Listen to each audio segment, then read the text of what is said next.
The story's already written about the season and how it's going to finish, but we'll write our own story. James, the words of Brendan Rodgers after the game, but first half was an absolute horror story. Less of that, more of the second. What's your initial response to that one? We've spoken for a few weeks now. It's going to be a run of cup finals, and that's exactly how a cup final goes. You know, a poor first half, really at it in the second half. High energy, just great interlinking play, some mistakes, some sloppy stuff.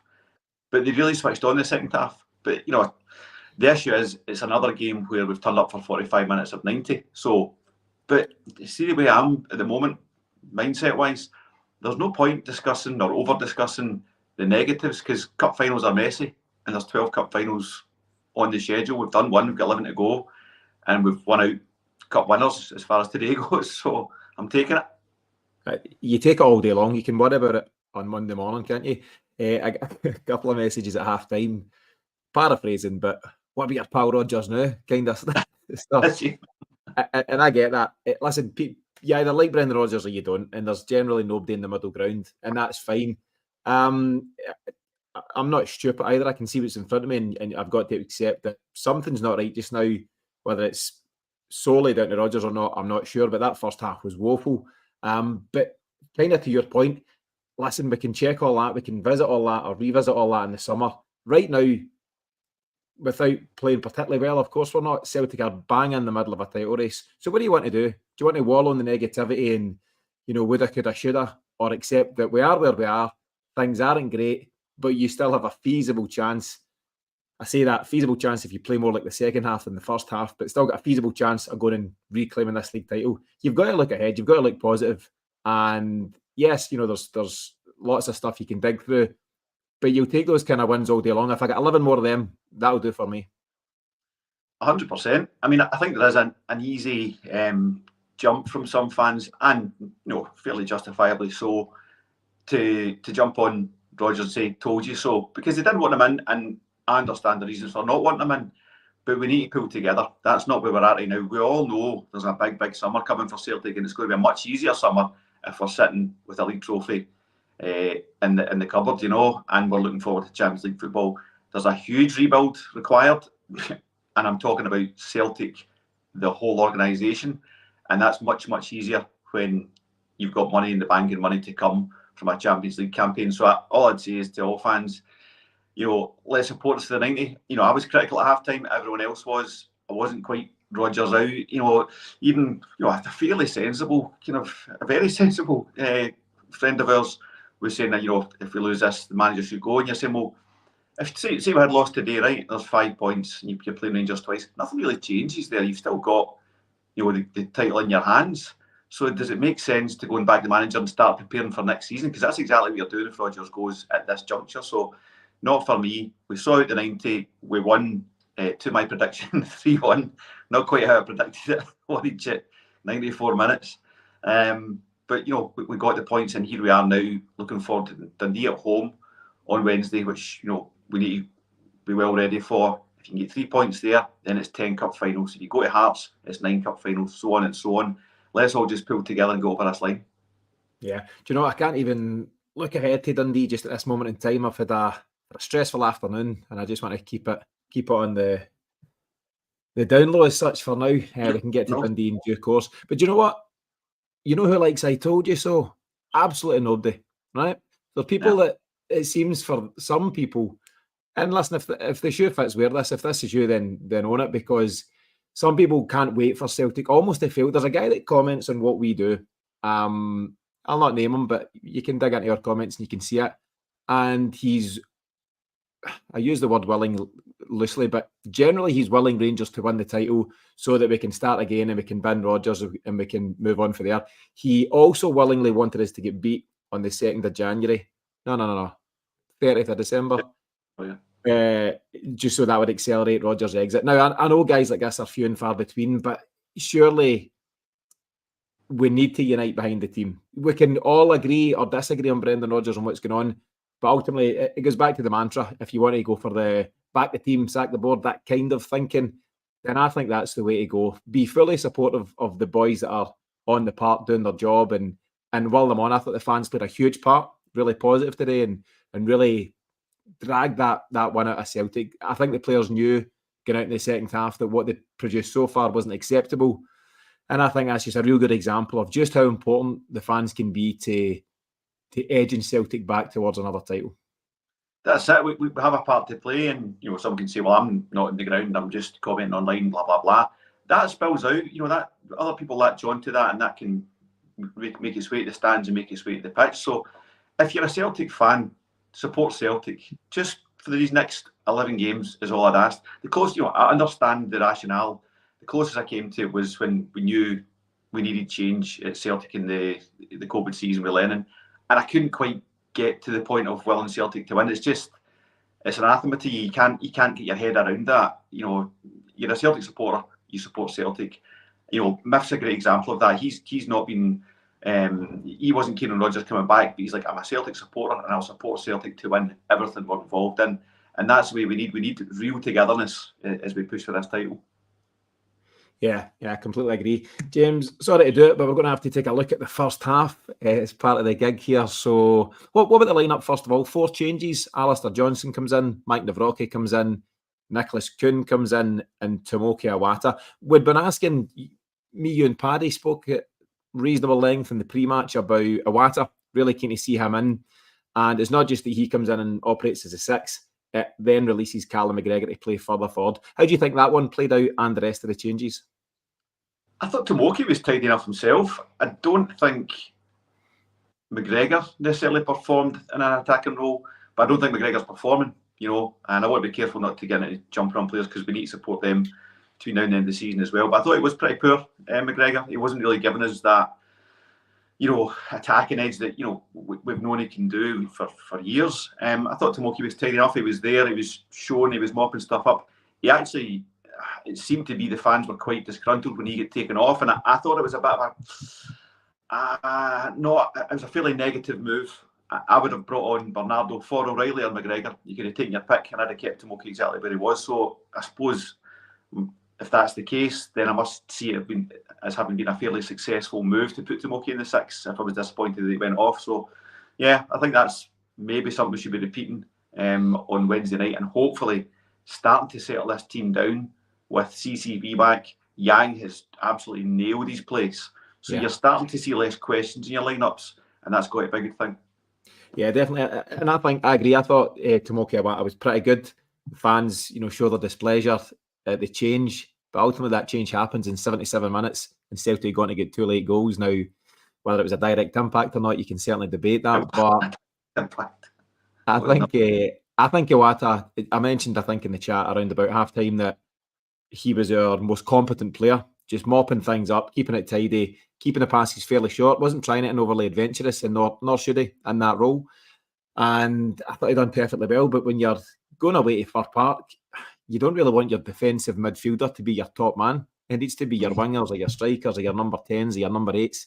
And that's the issue, So that's not Tomoki Iwata's fault. But for a first game back in a while, I thought he'd done pretty well. Don't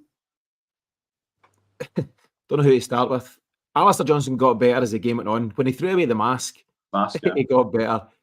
One of our mates, Kev, asked were the eye holes still covered in the mask. Was that the situation early bells? Because for a time, I thought he looked anxious. I thought he looked timid. I thought he looked nervous. And he wasn't finding many Celtic shots with his passing in the first half hour or so. Whether it helped him psychologically or not to shake off the mask, he was better as the game went on. And he put in a couple of wicked balls for my Idah in particular, which we can get to. But Nicholas Kuhn is showing nothing for me. Nothing at all. At the moment, he looks like little boy lost to me. Yeah. So when there was talk of the signing and all the kind of fanfare that went with it and the reels and all that stuff, you're saying, well, he must be a first team player, and I napped him as a first team player. I thought that's going to be one of your wings sorted and he'll be starting and all that kind of stuff. He looks every inch in a development player, a 5-year contract, £3.5 million or £3 million development player. It looks bad from a recruitment point of view. All we can say is, if he has a development player, go and develop him. Don't play him first team, which has been Celtic's problem all season long. Development guys in first team position. So he I thought he was absolutely woeful, wasteful, timid, scared looking, slow, all the things that a winger should not be. He was all of that. So I want the boy to do well. So let's see if the coaching team can get him out of the first team into development and develop as a player, because he's not even someone I could wish to bring off the bench at the moment, because I wouldn't get anything out of him. I couldn't be confident getting anything out of him. So, I mean, he looks like out of the squad development, which is a shocking indictment on the recruitment team. Make him train with the kids, is that what you're saying? I think there has to be a place for just genuinely taking guys out of the firing line, out of the pressure pot, and saying, right, we're going to work on you and your game and what you can deliver to this team. I don't think he's going to learn anything coming off the bench.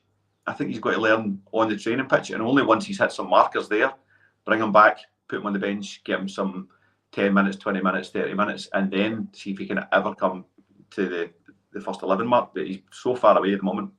Yeah, do you know, ultimately I think the biggest thing he needs to develop is his bravery. And I'm not sure if that's something you can develop by just going in and acting timid and not be willing to make mistakes. You need to be brave enough to go and try those things in the final third. He looks scared to take on a man. And that, for a winger, as soon as you receive the ball out wide and you're standing a guy up one-on-one, that's your dream scenario, or at least it should be. That's what should get you excited. If your teammates aren't putting you in that position, you can then push back on them. But if you're getting put one-on-one and not going for it, whether you get the cross or not, at least try it. Try and take the man on.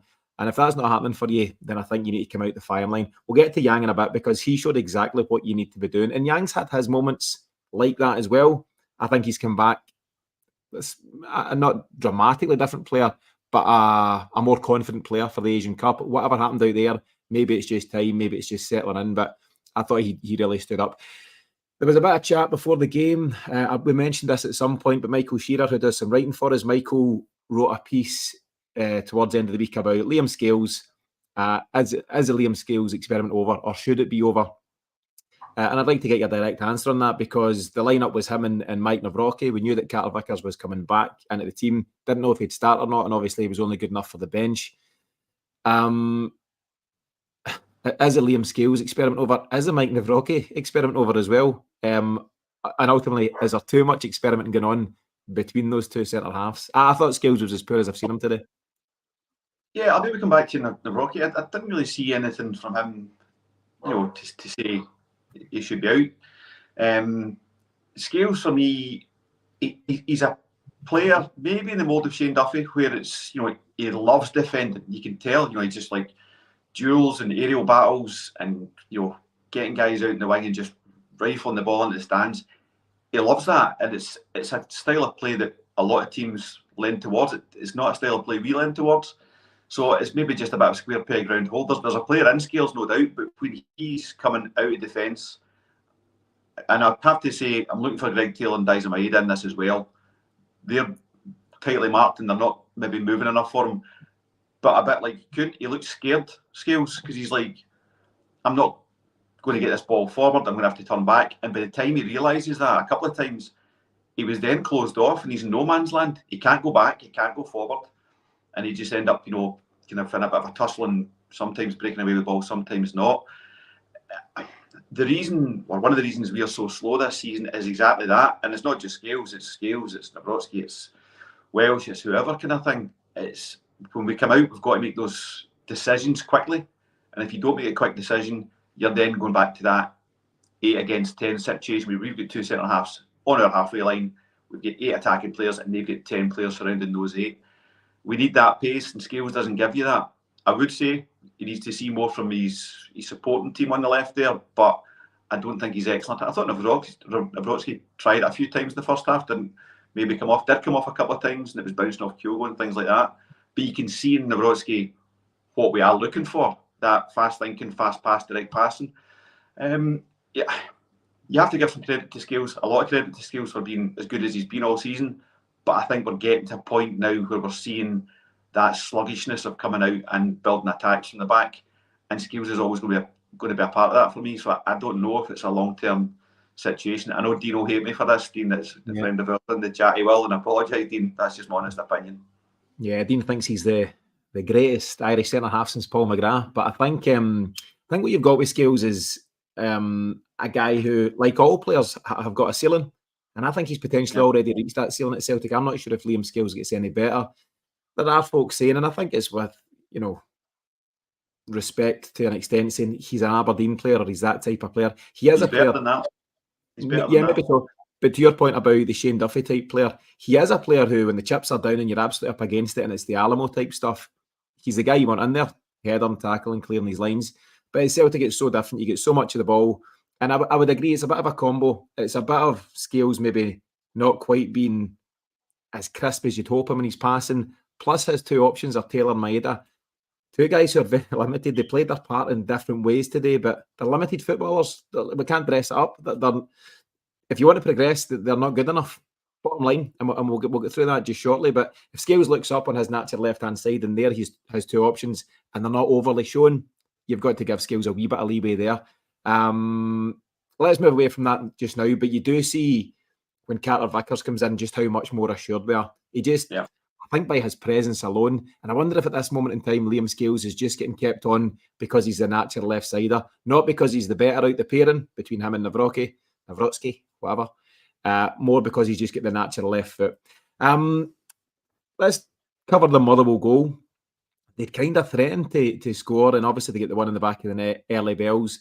You can argue that it was an early alarm bell for Celtic. You could also debate that they played the offside line perfectly. Depends your viewpoint, half empty, half full and all that. But their goal, yes, it's a very good goal. Lennon Miller, really good turn. 17, I think.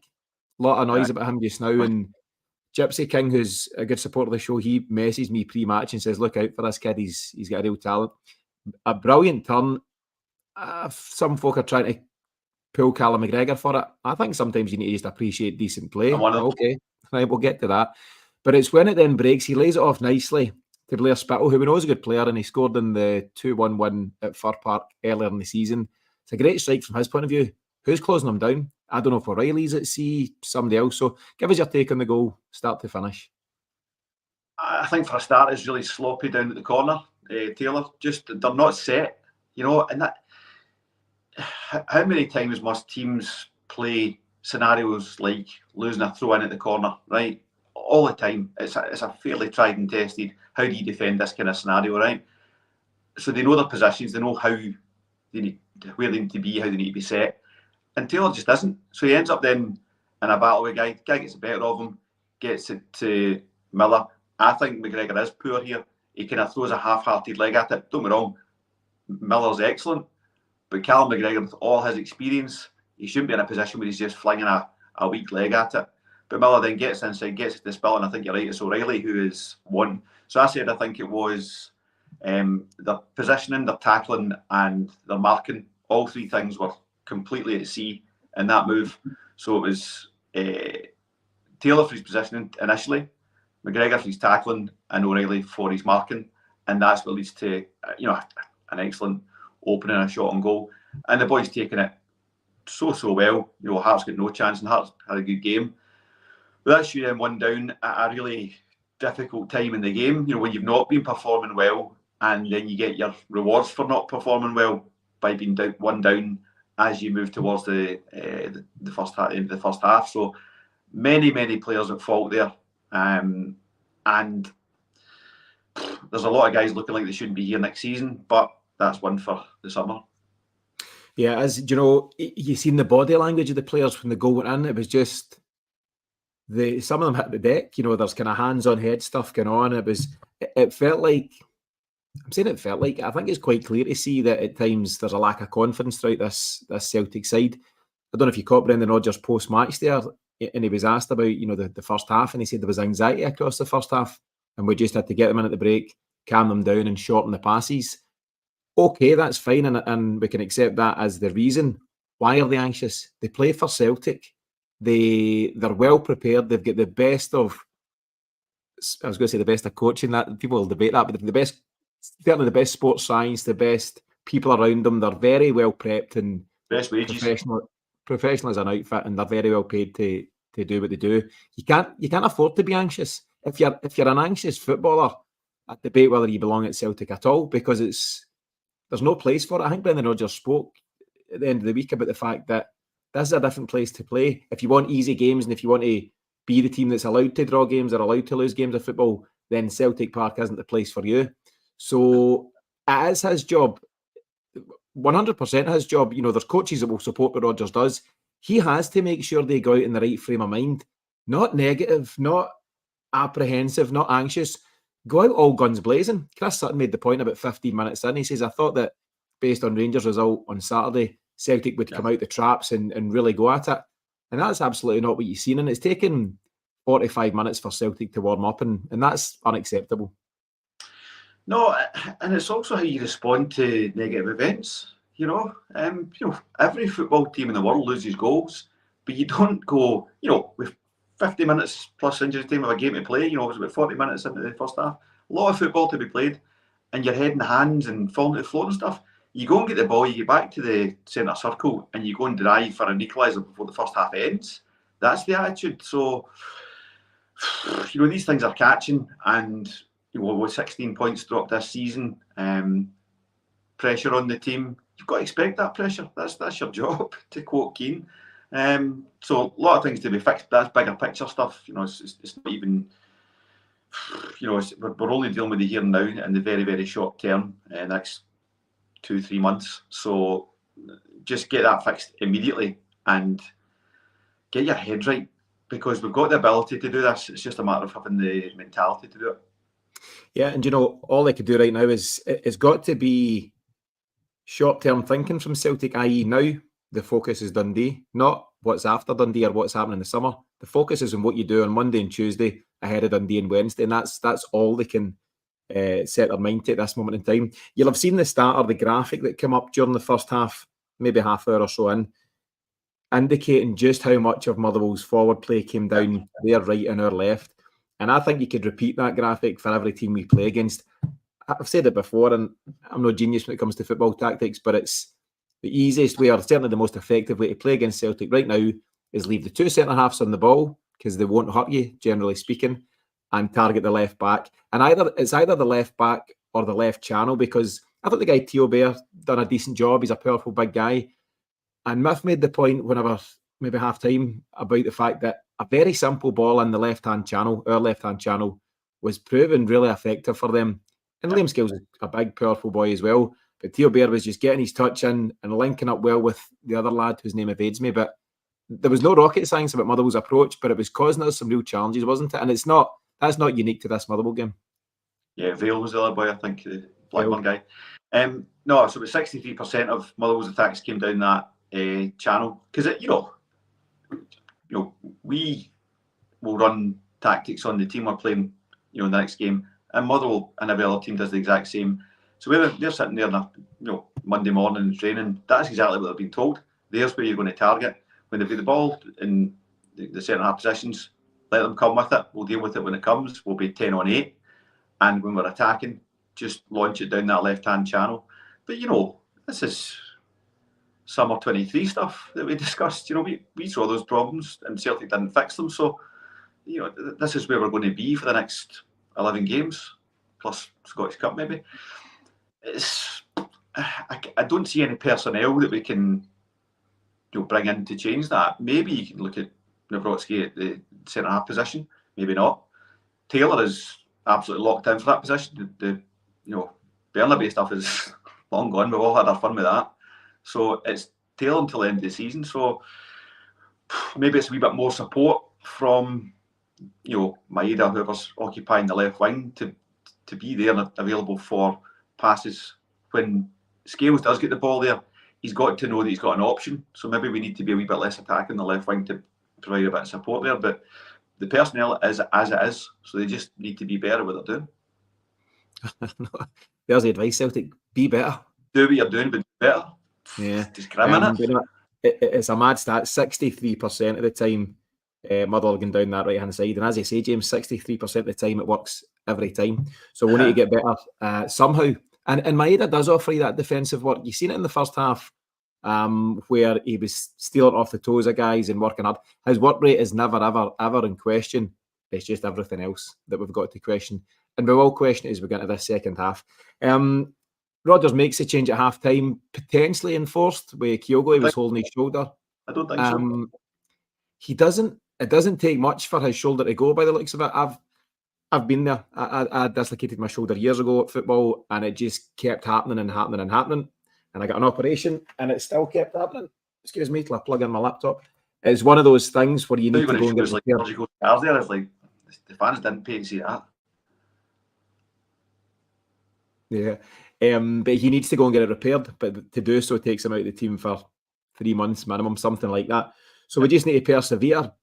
But that said, it's obviously a change that's, it's not a Brendan Rodgers masterstroke to say, listen, we need to throw Idah on. He's going to be the game changer.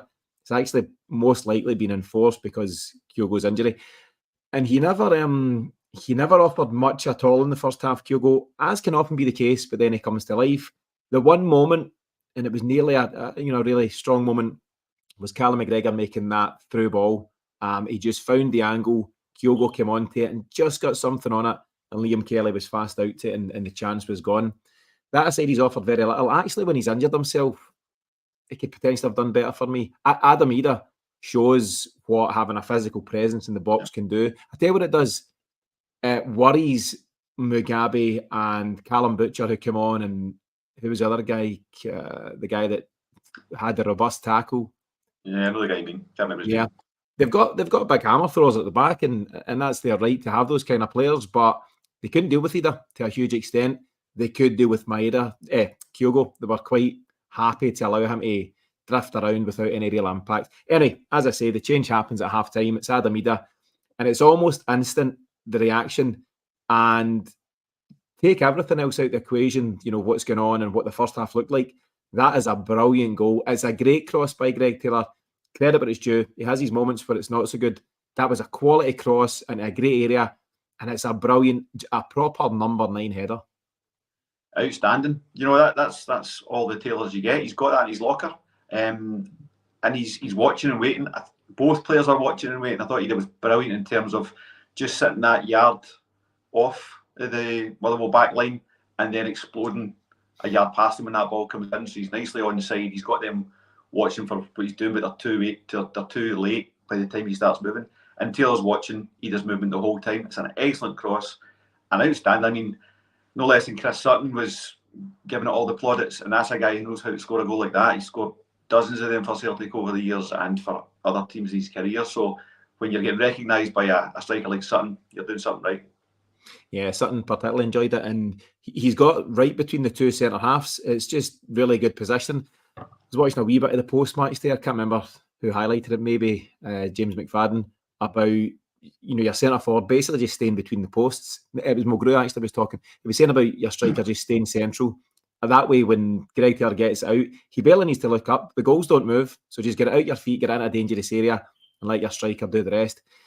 And there's a point Bridal from our show's been making for a number of weeks now, and others have backed it up online in terms of, can we get right-footed guys on the right side making their crosses and left-footed guys on the left side and see what happens. Now, you look at all 3 of Celtic goals.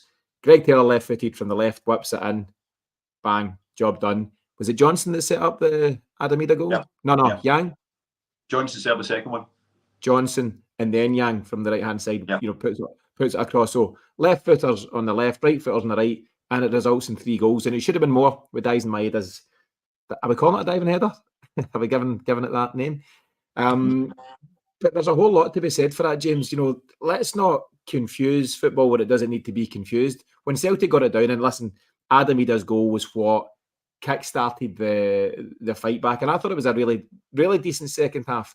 As I say, it's a shame that it has to come to such a mediocre first half to produce it, but second half Celtic, for the most part, were excellent, and we got more and more dangerous as the half went on. Yeah, maybe the first 10 minutes after the equaliser, I thought we didn't drive enough. I thought we got a goal, and you're saying, right, well, here we go. You've got the energy, you've got the momentum behind you. You just absolutely kind of hammer them, and they let Motherwell back in for that 10 minutes. They had a good chance. I think it was Cameron Boyd, really good, brought a really good hit, save off Joe Hart in the head. Is that not Miller? It was Miller, yeah. But then we kind of got hold of that, and then it was kind of not I don't really want to say wave after wave, but it was constant Celtic attack. We were always probing, always looking for those moves to get a chance in. And I suppose Idah was two of them. There's 2 goals for a good striker on a plate there, and that's all from Celtic's constant build-up play. Yeah, we'll cover the 2 Idah chances, because the header, it's really well worked, and it gets out to Adam Alistair Johnson on the right-hand side, who puts in. He put a great ball across in the first half, which Idah was late getting onto. Didn't quite anticipate it. If you remember, he arrived at the back post and could only really scoot out the park. Yeah. This one, it's such a good ball, and we've spoken about Alistair Johnson not doing enough of that, and actually it's something that Tony Ralston does particularly well. So it was good to see Johnson add that back into his game today, and obviously it's his first game back after the head injury at Hibs. It's a great ball across, and if you don't look at anything else, look at all his teammates when Idah misses it. It's almost like we've conceded a goal again. It's all the hands on the head and turning away in disbelief. You can lip read Alistair Johnson saying, "Oh my God." Johnson's the one that was. He's like, how did he miss that? I put it on an absolute plate for him. So it's not great. And then I put in the group chat, I says, mark my words, Dai's Idah's going to score the winner, nothing surer. And 2 seconds later, it came to his feet and he's blazed it over the bar. And I think it's not an easy chance, but it's certainly an opportunity to get something on target. And if you get on target from there, the chances are it's going to fly into the back of the net. So it's exactly what you get with Dai's Idah. He's probably as honest a professional footballer as you'll see in terms of work rate and attitude and effort and desire and all these things that you'd want from every player. But technically, he's useless. There's no dressing up. Now and then a cross will come off or an effort on goal will come off, and that's great. But that's just a numbers thing, a percentage thing. Technically, he just lacks the basics. And I don't want to crucify the guy by any stretch, but you can't move forward with that. See, you've only got 11 players in football, 10 of them outfield. Can you afford one of those guys to be not very good at football? No, absolutely not. He's someone that, for me, going into next season, you'll be looking at what can we get from him coming off the bench. Whether it's like keeping a defence or a right back pinned in, high energy, lots of chase and stuff like that I need for maybe the last 10 minutes of a game, but I can't have it starting. The second one I would say is it's a difficult chance to take. It's coming at him fast. It's a bouncing ball, but that for me comes to a lack of awareness. A striker who's not top draw says, I'm not good enough to make that first time. I'm going to take a touch on that. And yeah, I might get closed down, but I might get my shot away or I can get it to a teammate. The chances of me scoring this first time are so remote, there's no point in me swinging a leg at it. So it's decision making in there as well. Yourself, you can do the sublime and the ridiculous. So he's maybe thinking this might be one of the sublime ones, but it wasn't, and it usually isn't. So we need to be making better decisions there. Long term, I don't think it's the answer because you lose too much from your team, and like you say, it's one of your 10 outfield players, so you're losing 10% of your potency there. So not for me. No, again, it's one for the summer, but right now you can only work with the tools you've got, and Idah is one of those tools, and we just need to try and get the best out of him. We know what he can offer defensively, but we just need to, box clever with him between now and the end of the season. There's a couple of changes then that come on the hour mark, 61 minutes, give or take. It's Carter Vickers for Nawrocki and it's Yang for Kuhn. They both made a massive difference in their own way. There was a lot of noise at the time about how does Liam Scales stay on, and I would certainly agree that Nawrocki was having a slightly better game than Liam Scales, but I think it's just for that balance. I think it's Liam Scales' left-footedness that kept him on the park to allow him to stay left and Carter Vickers to stay right.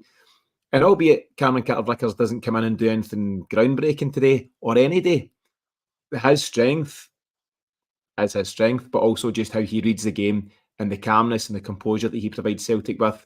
And he can break the lines and then find his pass and then just retreat back into centre half. He's just a very competent footballer. He's just very good at what he does. There was one that he really outmuscled Theo Bear. He just kind of used his body, got his body over it, and then popped it back out to the left-hand side and retained possession. So I think you can't underestimate the calmness that Cameron Carter-Vickers brings back into the Celtic side. And we've spoken in the past about the lack of leaders. And, for a lot of the time, it's Callum McGregor, it's Joe Hart and nobody else, when we've not had Carter-Vickers to call upon. And I think bringing a leader like that back in, even if it's just for half an hour initially, it's a huge plus for Celtic, and we've seen that across the board. Yang is a guy who deserves great plaudits. He's been thrown in there in a game where there's there's always pressure, isn't there? But there's real pressure to go and do something. And he's shown in flashes since coming back from the Asian Cup that he looks up for the fight. He looks braver on the ball. He looks more confident in taking it and taking his man on. And I thought he had a really, really decent half hour. And yes, Adam Idah and Louis Palma got the goals, but Yang can be proud of his efforts. He played a real part in getting us the win. Absolutely. I mean, the two of them combined, and the first thing CCB comes on and just pushes calmness out to the rest of the team. Just keep the head, be a bit more calm. And then the flip side of that is Yang brings you so much energy within that calm structure. He's just driving at everything. He's looking for balls. He's showing for everything. When he gets the ball, Kuhn in the first half got a ball in that position you referenced it earlier on. That's exactly what the manager's set up to do. He set up a strategy, a tactic to get that ball to the winger, and then the winger gives it back to the second half. That's just criminal. As soon as the exact same scenario happens and Yang's got the ball on the wing, he's going at the guy, or he's looking for O'Reilly, or he's looking for something. He's got all these kind of options mapped out in his head, and whichever one presents itself as the most viable, he goes for. And he's not scared that he might not win the duel, he might not get past the guy, but he's fast, he'll get back and he'll drive. He's not scared to make mistakes, and that if you are a development player and you're showing that attitude, we don't really mind that, because you're going to learn. If you're a development player and you're just scared, you're not trying things, you're not learning. Yang is locked in that position for me. I know it might be over the top, but I would say that game was won by Yang today. That's my take on it. His energy and his creativity is what has won us that game. Yeah, I think he played a huge part in the win. I really do, and hard to disagree with any of that. There's a few comments coming in, and I'm just going to highlight a couple. One from Men of Letters, who it's a fair question. Why do you think the fans booed when Iwata gets subbed? And there's any response further down, which I'll dig out. But basically, at that time, so I'll just double check the time, but at that time, the game was at 70 odd minutes. Let me check. 77 minutes, Bernardo comes on. And I think it's because Celtic had a real decent foothold in the game. We were creating chances, and Iwata was just providing that stability. So from a supporter point of view, you're thinking, why make that change? But I think it was right to make a more adventurous change. And Paulo Bernardo, albeit he didn't bring a lot to the party, he's a more forward-thinking player, he's a more creative player. And ultimately, we had to get a goal. The job wasn't to sit there and protect the draw and hope that Motherwell didn't get a second. We had to go and get our own winner. So I think it's right from that point of view. Then JJI, he replies and says, I personally think they booed because they seen us playing much better football and thought this change would hamper us. Turned out the fears were unfounded. But it brings us on, James, to a point I'd like to make about Matt O'Reilly. I think he's miles off it just now. He showed one or two things. He played a part in the third goal. Later in the game. He was, it's not for lack of effort. He's trying to play his part. But I don't think whether it's Matt O'Reilly or Callum McGregor or Kyogo or anybody, if you're off form, you're off form. And sometimes the only way around it is to freshen up, to change it, to put the guy on the bench for a game or two, let him regain confidence, let him reset whatever he needs to do. And I think we do need to look at the possibility of dropping Matt O'Reilly. I suggested it pre-match, or at least I put the question to yourself and Paddy, and I think you replied that it's, today's game against Motherwell was a game where you need your best players, and Matt O'Reilly is absolutely amongst those. He's definitely one of the best players at Celtic Park, but he's off it. There's no question. And, is there a suggestion that he shouldn't start the next game? If Bernardo had come on and done anything, I thought Bernardo was just there. He didn't really do anything to tell me that he's going to dislodge O'Reilly come Wednesday night. So taking O'Reilly in isolation, would he benefit from it? I don't know. I don't know if he's the kind of guy that just wants to play football to improve it. And I thought as the game closed out, he did come into it a bit more. You can argue Motherwell maybe a bit stretched, a bit tired at that point, but he's certainly driving and trying. So no, I probably wouldn't be dropping O'Reilly. I suppose the issue we've got there is Rodgers is looking at, right, I've got to bring off Tomoki or O'Reilly because I'm not bringing off McGregor. Why not? I would have taken McGregor. CCV's there, he's my captain. Yeah. I'd have taken McGregor off, brought Bernardo on, kept O'Reilly on, kept Tomoki in the six. I think that would have given you a much better structure, and it would have meant you're not changing that solidity he had in Tomoki in the six. But because he's your captain, he's not coming off. I think that's right.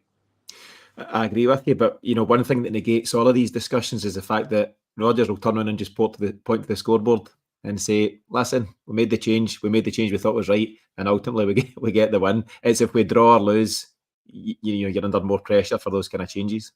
Yeah, I don't think that was the pivotal change in the goals. I don't think any of those players, McGregor, O'Reilly, Bernardo, I don't think any of those players were, heavily involved in the goals, even in the early stages of a move. So you can argue Yang absolutely made the Yang change for Kuhn. You can hang his hat on that. You can hang his hat on Idah, but I don't think that's necessarily true of McGregor, Tomoki, Bernardo, O'Reilly. Yeah, some would call it tactical genius from the manager, James, but not for me to say.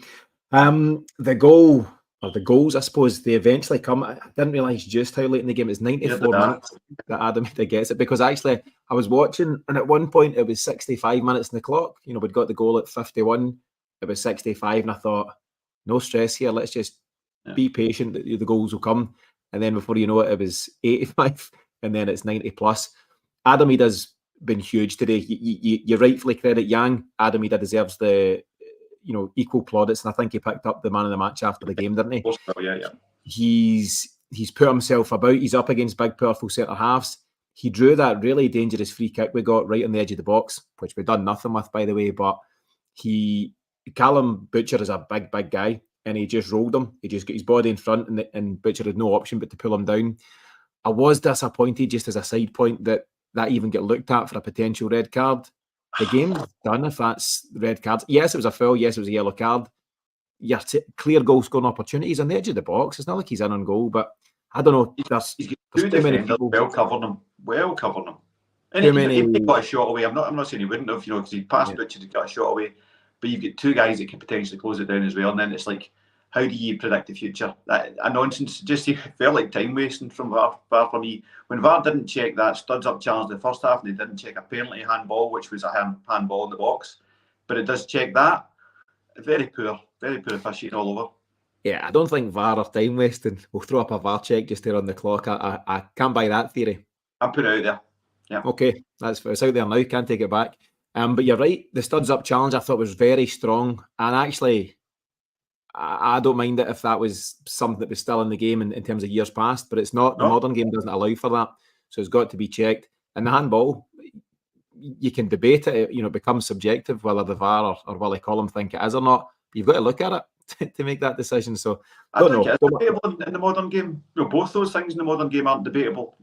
Maeda's off and against Atletico Madrid for nothing, which was nowhere near the tackle that boy put in today. And the handball, his hands are out in front of him. So, you're out of the silhouette is the phrase they use. I know it looks a bit weird, doesn't it? The silhouette is the phrase they use. So contact with the hand there, that's a penalty. Simple as that. Yeah. I don't want to be greeting about these things, because these are the wee bits that get clipped up, James, and sent about to say that check those mad paranoid Tims. So let's move on, because ultimately Celtic can control various other elements. So we can't worry about those factors, but we can worry about the various things that Rodgers and the players can do. So yeah, from Adam Idah's point of view, as I say, plays a key role. Brilliant first goal, very powerful, gave the defenders no time, to relax during the rest of the second half. And then his second finish, real striker's finish, so you're right, it's Alistair Johnston gets the ball across, great ball in, and just the sharpest guy in the box. There's other guys around him, but he just shows up well and tucks it away nicely. And from a striker point of view, he'll be really delighted. Chris Sutton, you mentioned, that's the kind of goals Chris Sutton thrived off of, powerful headers and getting in front of your defender at the front post. And you can question the merits of a signing like Adam Idah if you want to. He's no doubt played his part in recent weeks. 4 goals in a few games, I think he'll not get as much credit as he should for that second goal. I would say most strikers, when that ball's coming in from Johnson, you're just going to snatch at it with your right foot and just try and get a strong connection, see where the goalie's at. He's let it come across his body, and from then the pace of the ball just hits off his left foot and just guides it in the net. It's a really clever goal, and that shows a lot of confidence. That's a striker that is aware of his own ability and says, I don't need to snatch at this. I'm a talented guy. I can let it come across me and just place it into the back of the net. It's a really clever goal from a guy who's going to play his part. Has played his part so far, and has more to play in the coming weeks. Yeah, you seen when he was making his way back to the halfway line, Willie Collum was giving him a row. I think He was like, for celebrating. Sorry for celebrating my 94th minute winner in front of my own fans, ref. Really He was in a hard time, and I think Idah was just rolling his eyes as in, he's a break here. I've just scored what could potentially be the winner. Just a quick point I want to highlight. It's Rab McNair puts it up on screen. We'll not discuss it again, James, but he makes the point. He says the rules state that you don't have to make contact for a tackle to be a red card. If you endanger a player, that's the criteria. It was 100%. Yeah, and had that caught, who was it? Was it Yang? No, Kuhn. Whoever it was, if that catches you, first half. Yeah, if that catches you, you're in real bother. So I think it's a fair point and one for discussion elsewhere. So Adam Idah gets to say, looks like it's going to be the winner, big moment. And actually, it was due to be 6 minutes of overtime. It ends up being a wee bit more than that, given some of the different delays. And it then just opened up. Obviously, you can understand Motherwell put quite a lot into the game and credit at different times for its due, but their race was run at that point and it opened up. I think it's O'Reilly that then finds Yang down the right-hand side. He holds his line perfectly. He's onside. You can clearly see the lines. And Palma is also just onside, but onside nonetheless. And he tucks it away. I don't know what his T-shirt was. Don't know if that was a message for a friend or somebody.